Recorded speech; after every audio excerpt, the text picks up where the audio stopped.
Assalamu alaikum everyone. My name is Mutiba and today I'm going to teach you the eagle. अच्छा, तो आपको पता होगा कि हमने अपनी 10 से सीरीज़ को ख़त्म कर दिया है और अब हम अपना पोइट्री सेक्शन को स्टार्ट कर रहे हैं. तो आज हम पढ़ेंगे द ईगल, जो कि आपकी बुक में मौजूद है पेज नंबर 97 पे. Please go to your books, page number 97. जब तक आप लोग बुक्स खोल लें, let's talk about the topic. Topic is the eagle. Eagle क्या है? ईगल आप लोगों ने बहुत सारे देखे होंगे, उर्दू लिटरेचर में भी एंड इंग्लिश लिटरेचर में भी, specially in Greek mythology. Greek mythology के अंदर अगर आपको पता हो कि डिफरेंट गॉड्स को चीज़ों से सिम्बलाइज़ किया जाता है, उसी तरह ग्रीक माइथोलॉजी के अंदर एक गॉड को ईगल के साथ भी सिम्बलाइज़ किया जाता है, राइट. लेकिन उसके अलावा अगर हम बात करें अपने ही लिटरेचर के बारे में, अगर पाकिस्तानी लिटरेचर के बारे में देखें, तो इलामा इकबाल ने भी अकाब या शाहीन का वर्ड इस्तेमाल किया है अपनी पोइट्री के अंदर, जो कि सिम्बलाइज़ करता है नौजवानों को और ब्रेवरी को, और किस चीज़ को सिम्बलाइज़ करता है इसके अलावा? Think about it. Bravery, youth and power, इन 3 चीज़ों को सिम्बलाइज़ करता है, ठीक है. अच्छा, आई होप आप लोगों ने बुक्स खोल ली होंगी. Please open this page right in front of you. अच्छा, the eagle which is written by Alfred Lord Tennyson, ठीक है. तो हम स्टार्ट करने से पहले हम टेनिसन के बारे में पढ़ लेते हैं कि ये पोइट कौन था, कब पैदा हुआ, किस एरा में आया और किस तरह का लिटरेचर लिखता रहा, ठीक है. इसके बाद हम स्टार्ट करते हैं अपनी पोइट्री को. So let's go to the other screen first and see. Okay, तो मैंने आप लोगों के लिए कुछ बेसिक इन्फॉर्मेशन लिखी है जो कि आप लोगों के लिए ज़रूरी है पता होना. तो let's start with Alfred Tennyson. He was born in 6 अगस्त 1809. 1809 के अंदर 6 अगस्त को वो पैदा हुए और 6 अक्टूबर 1892 को उनकी डेथ हो गई. अच्छा, इसके अलावा जो मोस्ट इंपॉर्टेंट चीज़ इनके बारे में है वो है कि ये विक्टोरियन एरा से बिलोंग करते थे, ठीक है. जिस टाइम पे क्वीन विक्टोरिया थी, उस टाइम पे ये एग्जिस्ट करते थे और उन्होंने अपनी पोइट्री इस एरा में लिखी. अच्छा, अब जो इनकी पोइट्री है ना, वो influenced by William Shakespeare, John Keats, John Milton and Chaucer, ठीक है. ये और इनको ना 3rd जनरेशन ऑफ रोमांटिसिज्म भी कहा जाता है, ठीक है. रोमांटिक पोइट्स की 3rd जनरेशन भी कहा जाता है, ठीक है, क्योंकि इनका राइटिंग स्टाइल उन्हीं से मिलता जुलता है. अब अगर आप देखें तो इसमें भी हमें नेचर के एलिमेंट्स नज़र आते हैं, ठीक है. क्योंकि नेचर के एलिमेंट्स हमें नज़र आ रहे हैं तो हमें पता है कि ये बिल्कुल रोमांटिसिज्म की तरह लिख रहे हैं. अच्छा, तो हम स्टार्ट करते हैं अपनी पोइट्री को. ईगल. ईगल इट्सेल्फ हमें क्या बता रहा है? अगर आप इस वर्ड को देखें, अगर आप टॉपिक को देखें, ईगल, तो ईगल हमें क्या बता रहा है? सिंबलाइज कर रहा है पावर को. हमें पता है कि ये पूरी की पूरी पोइट्री ईगल के बारे में लिखी जाएगी. तो जितनी भी पोइट्रीज बर्ड्स के बारे में लिखी गई हैं, उसमें this is one of the shortest poetry, ठीक है, क्योंकि इसके अंदर सिर्फ 2 स्टैंजाज हैं और 3 लाइन्स के स्टैंजाज हैं, ठीक है. तो स्टार्ट करने से पहले हमने देख लिया कि ईगल के बारे में पूरी की पूरी पोइट्री लिखी गई है, जो कि एक एज सिंबल यूज़ हो रहा है, एज अ मेटाफर यूज़ हो रहा है, ठीक है. अब ये एज अ मेटाफर क्यों यूज़ हो रहा है, हम इसको आगे चल के देखते हैं. अब the first word of this poetry, he हम यूज़ करते हैं एज प्रोनाउन, ठीक है. ही इज़ अ प्रोनाउन, और प्रोनाउन वो भी कौन सा है? Personal pronoun. और पर्सनल प्रोनाउन हम इंसानों के लिए इस्तेमाल करते हैं, और इंसान कौन? मेल, ठीक है. कोई भी लड़का, कोई भी मेल, उसके लिए हम ही यूज़ करते हैं, राइट. लेकिन हम बात कर रहे हैं यहाँ पे ईगल की, जो कि एक इंसान नहीं है, जो कि एक जानवर है. तो इसका मतलब ये भी हो सकता है कि पूरी की पूरी जो पोइट्री लिखी गई है, ये क्या है? ये एक सिंबॉलिज्म पे लिखी गई है, एज अ मेटाफर लिखी गई है, ठीक है. लेकिन हम इसको भी पढ़ेंगे तो अच्छे तरीके से समझेंगे कि क्यों है, ऐसा क्यों है. ही, मेल प्रोनाउन, ठीक है. मैं आपकी आसानी के लिए यहाँ पे लिख रही हूँ, ठीक है. आप लोगों ने फिगरेटिव लैंग्वेज पढ़ी होगी, जिसमें आपने पढ़ा होगा कि हम पर्सोनिफिकेशन की टेक्निक इस्तेमाल करते हैं, मेटाफर यूज़ करते हैं, सिमिलीज यूज़ करते हैं इन पोइट्री. लेकिन जब हम किसी इंसान की क्वालिटी, किसी जानवर को, किसी परिंदे को, किसी चीज़ को, जब इंसान की कोई प्रॉपर्टी, इंसान का कोई कैरेक्टरिस्टिक देते हैं, तो उसको हम कहते हैं पर्सोनिफिकेशन. लेकिन ये थोड़ा सा डिफरेंट है. अब हमने क्या किया? हमने एक इंसान को एक जानवर की जगह रख दिया, ठीक है. अब हम सिर्फ रिप्लेस नहीं कर रहे, ठीक है, एक क्वालिटी को रिप्लेस नहीं कर रहे, या एक क्वालिटी को एसोसिएट नहीं कर रहे. अब हम पूरे के पूरे इंसान को एक परिंदे की जगह रख रहे हैं, ठीक है. तो इस चीज़ को हम कहते हैं एंथ्रोपोमॉर्फिज्म, ठीक है. तो ये बिल्कुल थोड़ा सा डिफरेंट है आपकी पर्सोनिफिकेशन से. फिर अगले वर्ड पे आते हैं, he clasps the crag with crooked hands. Clasp का मतलब है hold with force and power, किसी चीज़ को पकड़ना, ग्रैब करना, ग्रैब करना, ठीक है। तो आप इसकी जगह grip, grab, hold with power, force, कुछ भी वर्ड लिख सकते हैं, ठीक है। ये सारे के सारे मीनिंग्स हैं इस वर्ड क्लैस्प्स के। ही क्लैस्प्स द क्रैग। अब क्रैग कहते हैं क्लिफ को, चोटी को, चट्टान को, ठीक है। तो इसका मीनिंग मैंने लिखा है अ स्टीप क्लिफ, ठीक है। क्लिफ, चोटी, चट्टान एक ही बात है। तो उस क्लिफ के ऊपर उसने अब क्या किया हुआ है, एक ईगल ने उसको पकड़ा हुआ है। अगर आपको पोइट्री का नाम ना पता होता, इस पोम का नाम ना पता होता कि इसका नाम द ईगल है, तो हम समझ रहे होते कि कोई इंसान है और कोई मेल है, राइट, क्योंकि ही का वर्ड यूज़ हो रहा है। लेकिन अब हमें क्योंकि पता है कि इट्स अबाउट ईगल, तो हम कह रहे हैं कि वो जो ईगल है वो उसने एक चट्टान को ग्रास्प किया हुआ है, ग्रिप किया हुआ है, पकड़ा हुआ है। With crooked hands. अब हाथ तो इंसानों के होते हैं, ठीक है। पहला वर्ड है क्रोक्ड हैंड्स, क्रोक्ड, और फिर है हैंड्स। क्रोक्ड का मतलब है टेढ़ा, जो सीधा ना हो, जो स्ट्रेट नहीं हो, जो अलाइन नहीं हो, ठीक है। कर्व्ड, बेंट, ठीक है, कोई भी ऐसी चीज़ जो कि सीधी नहीं है, कर्व्ड है। आप लोगों ने क्लॉस देखे होंगे, आप लोगों ने पंजे देखे होंगे ईगल के, तो ये उनकी डिस्क्रिप्शन है विथ क्रोक्ड हैंड्स, ठीक है, जो कि एक हमारे दिमाग में इमेज भी क्रिएट करी है। जब कोई चीज़ हमारे दिमाग में किसी चीज़ का इमेज क्रिएट करती है, उसको हम इमेजरी कहते हैं। अच्छा, क्योंकि हम बात कर रहे हैं ईगल की, तो ईगल के हाथ नहीं होते, उसके तो पंजे होते हैं। तो अब जब हमने हैंड्स का वर्ड यूज़ किया है यहाँ पर, तो हम ये क्या कर रहे हैं, हम पर्सोनिफिकेशन की टेक्निक इस्तेमाल कर रहे हैं, ठीक है। इसमें राइटर ने पर्सोनिफिकेशन की टेक्निक इस्तेमाल की है। पर्सोनिफिकेशन क्या होती है? Personification is a figurative device in which we use human quality, we give human quality to non human things. इंसानों के अलावा कोई और चीज़, कोई और परिंदा, कोई जानवर, कोई बिल्डिंग, कोई चीज़ जिसको भी हम इंसानों की कोई क्वालिटी देते हैं, उसको हम कहते हैं पर्सोनिफिकेशन। तो यहाँ पे राइटर ने पर्सोनिफिकेशन यूज़ की है क्योंकि इंसानों की क्वालिटी, इंसानों के हाथ उसने जानवर को दिए हैं या परिंदे को दिए हैं, ठीक है। तो यहाँ पे हमारे पास क्या आ गया? पर्सोनिफिकेशन, ठीक है। अच्छा, अब एक और मज़े की बात, जब एक साउंड बार बार रिपीट होता है किसी लाइन के अंदर, अब आप देखो जैसे अगर हम इस लाइन को दोबारा पढ़ें, ही clasps the crag with crooked hands. क साउंड, अब क साउंड जो आ रहा है वो क्लैस्प्स के अंदर भी आ रहा है, क्रैक के अंदर भी आ रहा है और क्रोक्ड के अंदर भी आ रहा है। एक साउंड 3 बार एक ही लाइन के अंदर रिपीट हो रहा है। तो जब हम इस तरह की कोई भी चीज़ पढ़ते हैं तो हम इस चीज़ को कहते हैं एलिट्रेशन, ठीक है। Alliteration is a figure of speech in which we use same sounds in the same sentence. एक सेंटेंस के अंदर हम एक साउंड को बार बार रिपीट कर रहे हैं, ठीक है। जैसे मैं कहती हूँ ब्लू बर्ड, अब ब साउंड रिपीट हो रहा है, राइट। उसी तरह राइटर ने इसके अंदर क्या यूज़ किया है? क्लैस्प्स the crag with crooked hands. का साउंड 3 दफ़ा आ गया, तो एक साउंड जो 3 दफ़ा, जो वर्ड्स हैं जो सेम साउंड से रिपीट हो रहे हैं, राइट, स्टार्ट हो रहे हैं।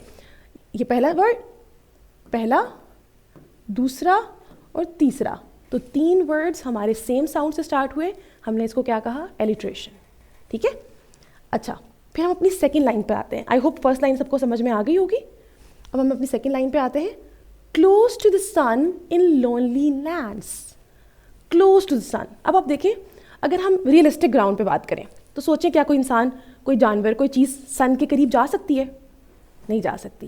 जो सन के नियरेस्ट प्लेनेट भी है उस पर भी लाइफ पॉसिबल नहीं है, ठीक है, मरकरी पे। सिमिलरली जब हम बात करते हैं क्लोज टू द सन, अब ये बात हो रही है एग्जैजरेट होके। हमें पता है कि जो ईगल है वो बहुत ऊंचा उड़ रहा है, लेकिन वो इतना ऊंचा नहीं उड़ सकता कि वो सन के करीब पहुंच जाए, राइट। तो जब हम इस तरह की बातें करते हैं, जब हम एग्जैजरेशन करते हैं, रियलिटी से थोड़ा सा चीज़ों को फार ले जाते हैं, तो उसको कहते हैं हम hyperbole. Hyperbole is a technique, ठीक है। जैसे आपको पता होगा, घर पे अक्सर अम्मा कह देती है ना कि I have told you this thing a million times, 70 दफ़ा समझाया है। अब 70 दफ़ा नहीं समझाया होता, राइट, लेकिन वो कहने का मकसद होता है कि आपकी उस बात पे जोर देना कि बहुत दफ़ा समझाया है। उसी तरह राइटर्स भी इस तरह की चीज़ें यूज़ करते हैं, चीज़ों को एग्जैजरेट करने के लिए, उस चीज़ पे बहुत ज़्यादा फोकस डालने के लिए। तो इसलिए हम इसमें देखते हैं क्लोज टू द सन जो यहाँ पे लिखा गया है, that is the figurative technique, figurative device है, ठीक है, जिसको हम कहते हैं हाइपरबोले। फिर आते हैं इन लोनली लैंड्स। अब क्योंकि लोनली लैंड्स हमें ये बता रहा है कि वो अकेला है। क्यों? वो इसलिए अकेला नहीं है कि उसके पास कोई नहीं है, वो इसलिए अकेला है कि जितना ऊंचा वो उड़ सकता है उतना ऊंचा और कोई नहीं उड़ सकता। तो ये लोनली लैंड्स हमें सिर्फ उसकी लोनलीनेस नहीं बता रहा, ये हमें ये बता रहा है कि जो ईगल है वो बहुत माइटी है, वो बहुत बड़ा है, वो बहुत स्ट्रॉन्ग है, जितना वो स्ट्रॉन्ग है उतना और कोई स्ट्रॉन्ग नहीं है, और जहाँ वो उड़ सकता है वहाँ कोई और नहीं जा सकता। एक और मज़े की बात जो अभी हमने ऊपर पढ़ी थी, क साउंड की रेपिटेशन, यहाँ पे भी रेपिटेशन आ रही है।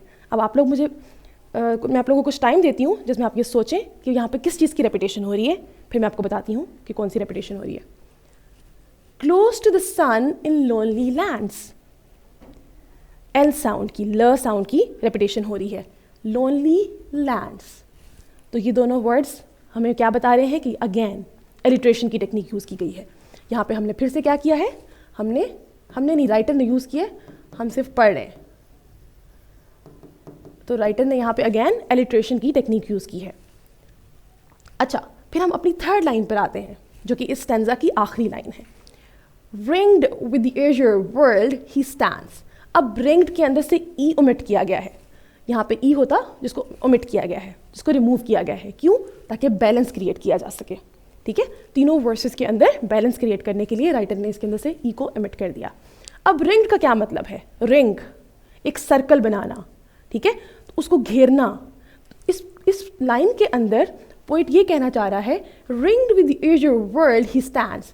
एजर का मतलब होता है, एक azure is a colour of sky, ठीक है, ब्राइट ब्लू कलर जिसमें कोई क्लाउड्स ना हो, ठीक है, ऐसा स्काई। तो वो कह रहा है कि इस जो ब्लू कलर का स्काई है उसने उसको घेरा हुआ है, ठीक है। किसको घेरा हुआ है? ईगल को। Ringed with the azure world he stands again, stands इंसानों की क्वालिटी है, खड़े होना। मैं अभी आपके सामने खड़ी हूँ, ठीक है। तो ये टेक्निक अगेन वही है, कौन सी? पर्सोनिफिकेशन, कि इंसानों की क्वालिटी हमने एक परिंदे को दी, ठीक है। फिर एजर वर्ल्ड, एक हमारे ब्लू कलर का स्काई हमारे दिमाग में एक पिक्चर क्रिएट कर रहा है। तो जब भी कोई चीज़ हमारे दिमाग में किसी चीज़ की पिक्चर क्रिएट करती है, कोई इमेज क्रिएट करती है, हम उसको इमेजरी कहते हैं। तो इमेजरी भी हमारे पास यहाँ पर आ गई, ठीक है। तो हमने ये स्टेंजा पढ़ा, जिसको हम फिर से एक दफ़ा रिवाइज करते हैं। He clasps the crag with crooked hands. वो क्या कर रहा है? राइटर बात कर रहा है किसके बारे में? ईगल के बारे में। उसने जकड़ा हुआ है, उसने पकड़ा हुआ है स्ट्रेंथ से एक चट्टान को, ठीक है। और किस चीज़ से पकड़ा हुआ है? अपने पंजों से, अपने हाथों से। Close to the sun in lonely lands. और वो कहाँ पर है? वो सन के बिल्कुल करीब है, ठीक है, सूरज के बिल्कुल करीब है। और क्या है? जिस जगह पर वो है उसके अलावा वहाँ पर कोई नहीं है। इन लोनली लैंड्स, जहाँ कोई नहीं जा सकता। Ringed with the azure world he stands. और उसके इर्द गिर्द आसमान उसको घेरे हुए है, वहाँ पर आसमान के साथ खड़ा है, उसके पास और कोई नहीं है, ठीक है। तो ये उसकी लोनलीनेस के अलावा ये भी बता रहा है उसकी पावर कितनी ज़्यादा है, कि उसको किसी और की ज़रूरत नहीं है। अच्छा, अब हम आते हैं अपने सेकंड स्टेंजा पे, जो कि 3 लाइन्स का है। जैसे हमने पहले स्टेंजा को पढ़ा, बिल्कुल उसी तरह ही हमारा 3 लाइन्स का स्टेंजा है। The wrinkled sea beneath him crawls, ठीक है, ये हमारी triplet. The wrinkled sea beneath him crawls। अब द wrinkle का वर्ड हम यूज़ करते हैं झुर्रियों के लिए, राइट, लाइंस के लिए, जो आपके ये माथे पे हो या कहीं पर भी हो, बॉडी पे जो एज की इलामत होती है, राइट। तो अभी हम यहाँ पे कह रहे हैं the wrinkled sea beneath him crawls। अब सी को अगेन पर्सोनिफाई किया गया है यहाँ पे। पर्सोनिफिकेशन मैंने आपको पहले भी बताया कि जब इंसानों की क्वालिटी हम किसी जानवर या किसी और चीज़ को देते हैं जो कि इंसानों के अलावा हो, ठीक है। तो हमने यहाँ पर क्या किया? हमने इंसानों की क्वालिटी फिर से सी को दी। The wrinkled sea beneath him crawls। एक तो ये हमारे दिमाग में इमेज क्रिएट कर रहा है कि जो आपका ईगल है वो बहुत ऊंचा है, और जब वहाँ से वो देख रहा है तो उसको सी में रिंकल्स नज़र आ रहे हैं, लाइंस नज़र आ रही हैं। वो सी वेव्स की बात करना चाह रहा है पोइट, कि जो सी वेव्स हैं वो उसको रिंकल्स की तरह नज़र आ रही हैं, क्योंकि वो बहुत ऊंचा है और बहुत क्लियर देख सकता है। द wrinkled sea beneath, और beneath उसके नीचे, ठीक है। हिम क्रॉल्स, क्रॉल क्या होता है? मूविंग विद योर हैंड्स और फीट, जो जैसे छोटे बच्चे क्रॉल करते हैं, बिल्कुल उसी तरह। कि वो क्या कह रहा है? वो कह रहा है कि जो सी है वो रींग रहा है, और उसको कहाँ से देख रहा है? वो उसको ऊपर आसमान से देख रहा है, क्लोज टू द सन, या बहुत ऊंची चोटी से देख रहा है, ठीक है। तो समझ में आया आप लोगों को कि रिंकल का मीनिंग यहाँ पर लाइंस, बिल्कुल उसी तरह जिस तरह आपके बॉडी पे रिंकल्स पड़ जाते हैं, बिल्कुल उसी तरह वो सी के बारे में बात कर रहा है। और फिर वो कहता है कि वो उसी तरह रींग रहा है जैसे कोई भी जानवर या इंसान ज़मीन पर रींगता है। फिर हम अपनी नेक्स्ट लाइन पे आते हैं। He watches from the mountain walls. अब क्योंकि वो कहाँ से देख रहा है? वो बहुत ऊंची चट्टानों की दीवारों से देख रहा है, माउंटेन की वॉल से देख रहा है, ठीक है। अब यहाँ पे एक और चीज़ बहुत इंपॉर्टेंट है, अगेन ही, हमने ही एज पर्सनल प्रोनाउन मेल के लिए जो यूज़ होता है उसको यहाँ पर यूज़ किया गया है ईगल के लिए, ठीक है।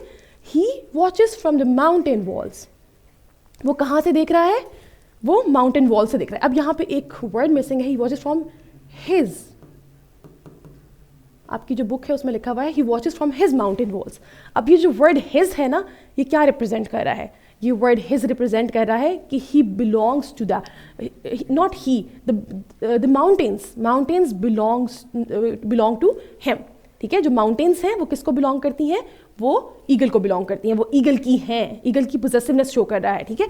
तो he watches from his mountain walls, कि वो अपनी माउंटेन वॉल से देख सक रहा है, वो क्या देख सक रहा है, वो रिंकल सी जो कि नीचे क्रॉल कर रहा है आहिस्ता आहिस्ता। Similarly let's go to the last line जो कि इसी चीज़ को आगे लेके चल रही है, एंड। तो एंड हमें बताता है, कंजंक्शन है ही इसी चीज़ के लिए कि पिछली बात को अगली बात से लिंक करने के लिए। तो ये बता रहा है like a thunderbolt he falls. Thunderbolt क्या होता है, आसमानी बिजली जैसे गरजती है, ठीक है। तो जैसे आसमानी बिजली गरजती है, जैसे बिजली गिरती है, उसी तरह क्या है, ईगल आसमान से नीचे आता है क्या करने के लिए, अपने शिकार को पकड़ने के लिए, ठीक है।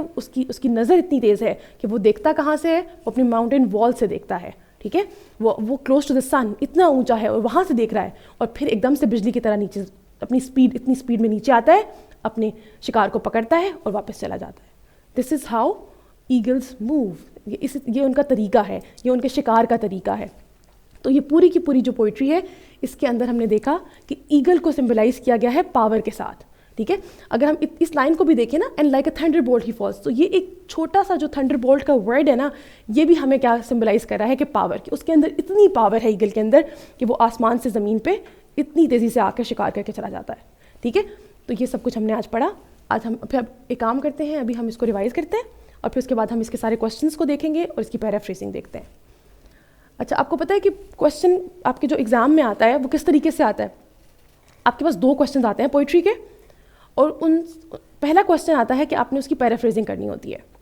पैराफ्रेजिंग बहुत इजी है, मैं आप लोगों को अभी इसको प्रोवाइड भी कर दूंगी, आप लोगों के क्लासरूम के मेरा ख्याल ग्रुप्स बने हुए होंगे, उन ग्रुप्स में हम शेयर कर देंगे, और अगर नहीं मिले तो आप लोग उसमें कमेंट सेक्शन में कमेंट कर सकते हैं ऑन यूट्यूब, आपको हम लोग प्रोवाइड कर देंगे all the paraphrasing and the other things which are required. अच्छा, पैराफ्रेजिंग वाला क्वेश्चन आपका आता है पहला, फिर उसके बाद दूसरा क्वेश्चन आता है जिसमें आपने figurative language, rhyming scheme, word meanings और एक्सप्लेनेशन ऑफ एनी लाइन करनी होती है, ठीक है। तो अगर आपके पास वर्ड मीनिंग्स आते हैं तो मैंने आपको एक एक वर्ड का मीनिंग यहाँ पर क्लियर लिखा है, आप लोगों को बताया है। अगर अभी भी कुछ कन्फ्यूजन हो, I can make it zoom a bit more, अब I think it would be visible on your screens, तो आप इसको मीनिंग्स को लिख सकते हैं अपने पास और उनको याद कर सकते हैं, ठीक है। अब क्वेश्चन ऐसा भी आ सकता है कि what is the meaning of crag in the first line, ठीक है।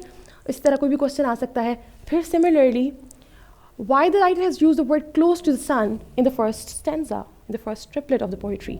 अगर कुछ इस तरीके से क्वेश्चन आता है तो आपने बताना होगा क्लोज टू द सन को उसने एज हाइपरबोले यूज़ किया है, और हाइपरबोले क्या होती है आपको पता है ऑलरेडी, मैंने अभी आपको बताया कि एग्जैजरेशन की बात है, ठीक है। और उसने क्यों यूज़ किया है, ये बताने के लिए कि जो ईगल है वो बहुत ऊंचा फ्लाई करता है, वो बहुत ऊंचा होता है, ठीक है, ऊंचा जाता है। तो फिर इसी तरह आपसे कोई भी क्वेश्चन किया जा सकता है। फिर सेकेंड स्टैंजा में भी आप देख सकते हैं कि जो वर्ड्स मैंने हाईलाइट किए हुए हैं, if you want to write the meanings of these words you can write, और इसी तरह से आपके पास क्वेश्चंस आएंगे। अब आते हैं इसकी राइमिंग स्कीम की तरफ। अच्छा, पहले मैं आपको बता दूं कि राइमिंग स्कीम होती क्या है। रिदम, राइम, आप लोगों ने राइमिंग वर्ड्स पढ़े होंगे, आई एम श्योर पढ़े होंगे कि जो वर्ड्स एक दूसरे के साथ राइम करते हैं, जिनका सेम साउंड होता है, ठीक है। For example stay, play, away, इस तरह के जो वर्ड्स हैं जो एक साउंड पे एंड होते हैं, ठीक है, तो उनको हम कहते हैं राइमिंग वर्ड्स। अब हम अपनी पहले स्टेंजा पे जाएं तो इसमें हमारे पास क्या है, लास्ट वर्ड है हैंड्स। हम कलर चेंज कर लेते हैं ताकि आसानी हो जाए, ग्रीन कलर पे चले जाते हैं। अच्छा, अब पहला हमारे पास वर्ड है हैंड्स। अगर ये लैंड्स इसके साथ राइम कर रहा है, क्योंकि अभी कर रहा है, तो हम इसको ए साउंड कहेंगे और इसको भी ए साउंड कहेंगे। लेकिन अगर ये लैंड्स की जगह कुछ और होता, खाली लोनली पे एंड हो रहा होता, तो हम इसको बी साउंड कह देते, क्यों? क्योंकि ये ए के साथ राइम नहीं कर रहा। फिर हमारे पास थर्ड आता है स्टैंड्स, ये भी इनके साथ राइम कर रहा है, हैंड्स, लैंड्स, स्टैंड्स, तो हम इसको भी ए साउंड कह देंगे। ठीक है, तो जो साउंड पहले साउंड के साथ राइम करेगा उसको हम ए साउंड कह देंगे, लेकिन अगर कोई नया साउंड इंट्रोड्यूस होगा उसको हम बी कह देंगे, उसके बाद अगर कोई और साउंड आएगा तो उसको हम सी साउंड कहेंगे। ठीक है, अच्छा अब हमारे पास ट्रिपल ए, राइट, तो हमारी इस स्टैंजा की राइमिंग स्कीम बनी ये ए। ठीक है, और हम राइमिंग स्कीम को इसी तरह स्मॉल लेटर से लिखते हैं। अब हम अपने दूसरे स्टैंजा पे आते हैं, तो हमारा फर्स्ट वर्ड है क्रॉल्स। क्या ये राइम कर रहा है हमारे स्टैंड्स के साथ? नहीं कर रहा। ठीक है, अच्छा क्रॉल्स तो हम इसको बी कह देंगे, वॉल्स इसके साथ कर रहा है तो बी, अगर ये स्टैंड्स के साथ कर रहा होता तो हम इसको ए कहते, लेकिन अभी ये क्या कर रहा है? अभी ये कर रहा है क्रॉल्स के साथ, तो हमने इसको बी कर दिया। अब हम अपने थर्ड वर्ड पे आते हैं फॉल्स। ठीक है, क्रॉल्स, वॉल्स एंड फॉल्स। अब हमें पता है कि ये साउंड भी बी है, तो हमारी इस स्टैंजा की राइमिंग स्कीम होगी ट्रिपल बी। ठीक है, अच्छा, this is visible in front of you. I hope आप लोगों को ये नज़र आ रहा होगा। समझ में आया बच्चों कि हमने पैराफ्रेजिंग हमने राइमिंग स्कीम कैसे करनी है? राइमिंग स्कीम करने के लिए हमने देखना है कि साउंड्स किसके साथ मैच कर रहे हैं। अगर तो सेम साउंड्स हैं तो हम उसको ए के साथ ही लिखते जाएंगे, अगर नया साउंड इंट्रोड्यूस होगा तो हम उसको बी के साथ करेंगे। आई होप दिस इज क्लियर। अच्छा, अब हम चलते हैं इसके क्वेश्चन आंसर्स पे और इसकी पैराफ्रेजिंग को एक दफ़ा देख लेते हैं ताकि आप लोगों को आसानी हो जाए। Let's go to the other screen. Okay, so I hope this is visible. इसको थोड़ा सा हम बड़ा कर लेते हैं। अच्छा जी, he clasped the crag with crooked hands close to the sun in lonely lands, ringed with the azure world he stands। अब मैंने इसको बहुत जल्दी जल्दी पढ़ा ताकि आप लोग देख सकें कि कैसे उसकी राइम क्रिएट हो रही है। हर एक वर्स जो है वो एक रिदम के साथ एंड हो रही है। ठीक है, अच्छा, अब the eagle grabs the rocky cliff with the sharp talons उसके पंजों को कहते हैं। It is high up in a desolate area close to the sun surrounded by the vast blue sky। अब वही बातें जो इन 3 लाइनों के अंदर आपने पढ़ी थी उन्हीं को एक्सप्लेन किया गया है, बहुत ही अच्छे तरीके से एक्सप्लेन पैराफ्रेज किया गया है कि ईगल क्या कर रहा है, उसने रॉकी क्लिफ को ग्रिप किया हुआ है, किसके साथ? अपने टैलेंट्स के साथ, अपने पंजों के साथ। और फिर क्या है, वो बहुत ऊंचा है, वो बहुत ऊंचा उड़ता है लोनली लैंड्स के अंदर। ठीक है, डेजोलेट एरिया के अंदर, जो कि कहाँ है? बिल्कुल आसमान के ऊपर, बिल्कुल सूरज के पास। ठीक है, surrounded by the vast blue sky, जो किससे सराउंड हुआ है? ब्लू स्काई से। अच्छा, अब इसके अंदर लिटरेरी डिवाइसेस कौन कौन सी यूज़ हुई? पर्सोनिफिकेशन, क्रुक्ड हैंड्स, जो मैंने आपको वहाँ पे बताया। Eagle's talents are described as human hands. आपको मैंने बताया कि जब हम इंसानों की कोई क्वालिटी किसी इंसानों के अलावा किसी और चीज़ को देते हैं, चाहे वो जानवर हो, चाहे वो परिंदा हो, चाहे वो कोई दरख्त हो, कोई भी चीज़ हो, तो जब हम इंसानों की क्वालिटी किसी और चीज़ को देंगे तो वो क्या होगी? पर्सोनिफिकेशन। तो हमने यहाँ पर्सोनिफिकेशन यूज़ की। फिर हम अपनी सेकेंड लिटरेरी डिवाइस पे आते हैं, एलिट्रेशन। एलिट्रेशन हमने कहाँ यूज़ की? क्लैस्प्स द क्रैग, क साउंड, क्रोक्ड हैंड्स। अब देखिए, क्लैस्प द क्रैग, क्रोक्ड हैंड्स। अब क साउंड हमारे पास यहाँ भी आ रहा है और हमारे पास आगे भी आ रहा है, क क क। ठीक है, रेपिटेशन ऑफ द क साउंड। ठीक है, वो क्या कर रहा है? वो भी एक रिदम क्रिएट कर रहा है। फिर हम आते हैं अपने थर्ड डिवाइस पे, दैट इज इमेजरी। इमेजरी होती है इमेज क्रिएट करना। इमेज आप किसी भी तरह से क्रिएट कर सकते हैं अपनी 5 सेंसेस को यूज़ करते हुए। It can be related to smell, taste, touch, like if you are seeing something, if you are hearing something. तो ये आपके 5 सेंसेस को यूज़ करते हुए कोई भी चीज़ आपके इमेज में, कोई भी चीज़ का इमेज आपके माइंड में क्रिएट होता है तो उसको हम इमेजरी कहते हैं। तो इमेजरी कहाँ कहाँ आई है हमारे पास? The eagle is portrayed as powerful standing alone in high open space. अब हमें पता है कि वो जो ओपन स्पेस है, जो स्काई है, वो हमारे दिमाग में एक इमेज क्रिएट कर रहा है, एक क्लाउडलेस स्काई, राइट। उसी तरह अगर हम सिम्बॉलिज्म की बात करें तो सिंबल हमें पता है कि ईगल हमें किस चीज़ का सिंबल दे रहा है? ईगल हमारे पास सिंबल है ब्रेवरी का, पावर का, स्ट्रेंथ का, मेजेस्टी का। ठीक है, अच्छा, अब पहला क्वेश्चन है, what is the eagle grip with its clause? वो क्या ग्रिप कर रहा है अपने क्लॉज के साथ? ठीक है, वो क्रैग को ग्रिप कर रहा है, क्लिफ को ग्रिप कर रहा है, ठीक है। It clasps on to a crag, a rocky cliff, ठीक है। इसी तरह के क्वेश्चंस आपके एग्जाम में आ सकते हैं, कोई भी एक लाइन से कोई क्वेश्चन पूछ सकते हैं कि वो ये क्या कर रहा है, वो कहाँ है, कुछ भी ऐसा आ सकता है, ठीक है। What is ringed with the azure world mean? The eagle is surrounded by the blue sky. Simple. Azure का मतलब आपको मैंने बता दिया, it's a colour of blue, ठीक है, ब्लू का एक शेड कलर कह सकते हैं, ठीक है, जो स्काई का होता है। और क्या है, रिंग्ड, सराउंडेड, इंसर्कल्ड, ठीक है, उसके इर्द गिर्द उसको घेरा हुआ है, ठीक है। तो क्या कह रहे हैं, the eagle is surrounded by the blue sky. Simple, आपने उसको इस तरीके से लिख के आंसर कर देना। फिर आता है, how does this stanza portray the eagle. अब ये पूरा का पूरा स्टैंजा जो है वो ईगल को कैसे पोर्ट्रे कर रहा है, वो उसको as a strong individual, as a strong bird उसको रिप्रेजेंट कर रहा है, पोर्ट्रे कर रहा है। As strong, dominant and solitary in its environment, ठीक है, कि वो अपनी, आपको पता है ईगल को हम कहते हैं किंग ऑफ स्काई, तो बिल्कुल उसी की तरह उसकी डिस्क्रिप्शन भी यहीं पे लिखी गई है कि वो इसी तरीके से अपने आप को वहाँ पर रख रहा है, और पोइट भी उसको उसी तरीके से बता रहा है। हम अपने सेकंड स्टैंजा पे आते हैं। अब मैं लाइंस को पढ़ती हूँ। Again notice the rhythm in these three lines. The wrinkled sea beneath him crawls, he watches from the mountain walls, and like a thunderbolt he falls. तो आपने देखा होगा कि रिदम किस तरीके से बन रही है आपकी राइमिंग स्कीम की वजह से, कि तीनों वर्सेस जो हैं वो क्या किस पे एंड हो रही हैं, सेम साउंड पे एंड हो रही हैं, ठीक है। अच्छा, अब इसकी पैराफ्रेजिंग आपके सामने लिखी हुई है। The ocean below appears wrinkled and slow moving from the eagle's height. The eagle observes everything from its high perch, and then suddenly it dives down like a lightning bolt.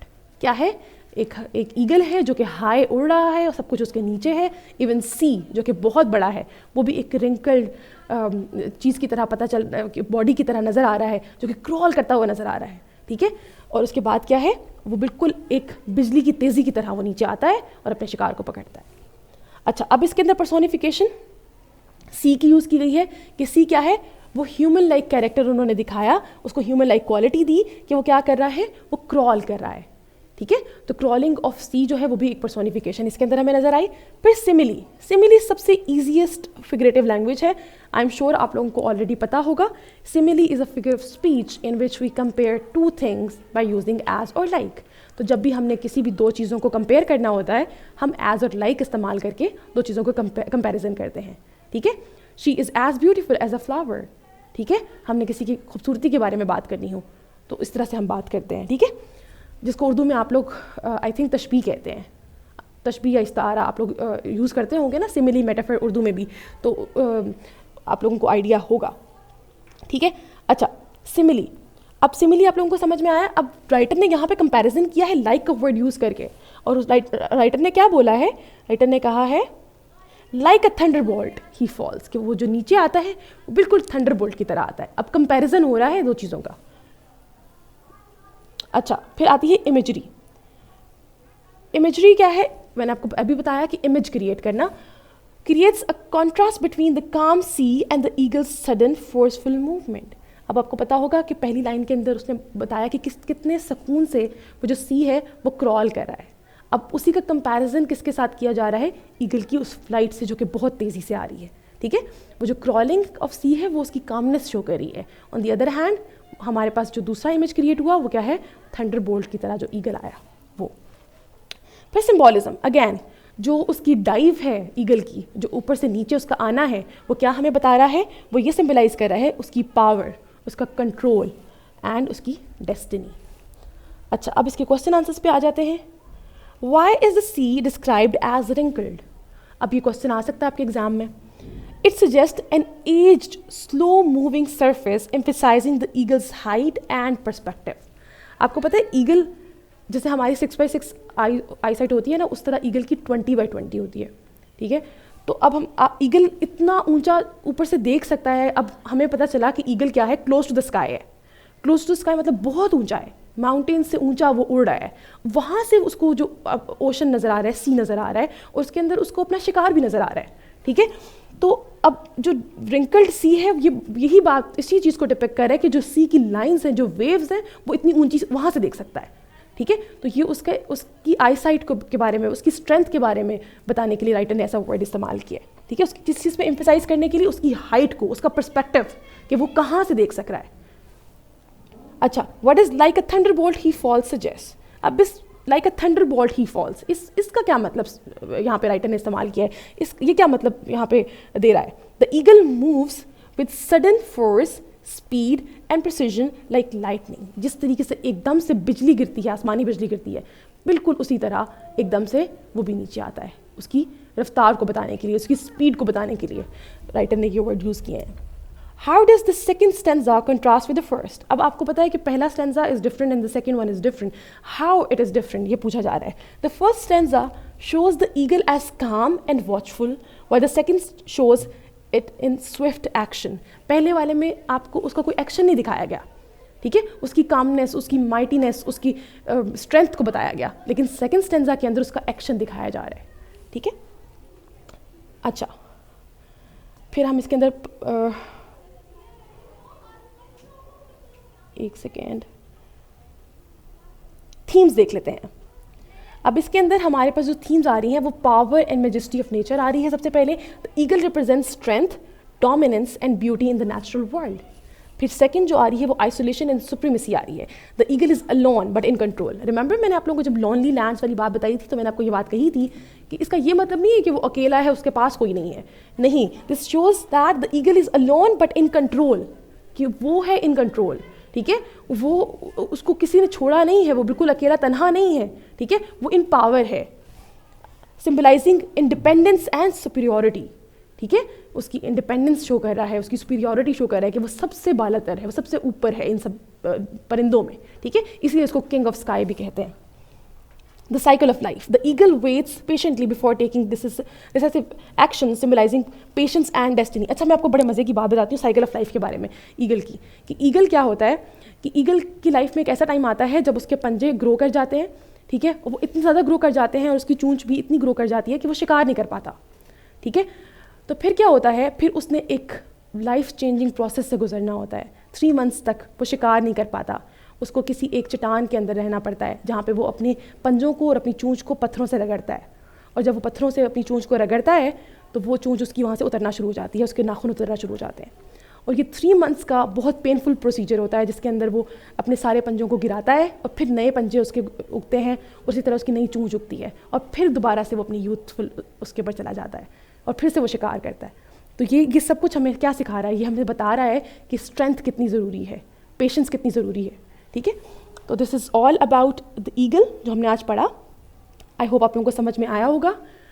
Please इसकी practice करिएगा, इसके meanings की। पास paper में से आप लोग इसके questions निकाल के अटैम्प्ट करने की कोशिश करें कि आपको समझ में आया कि इसका जो 2 क्वेश्चंस पेपर में आएंगे उसको कैसे अटैम्प्ट करना है, paraphrasing and question answers. Okay, thank you so much, that's all from my side. Allah हाफिज़।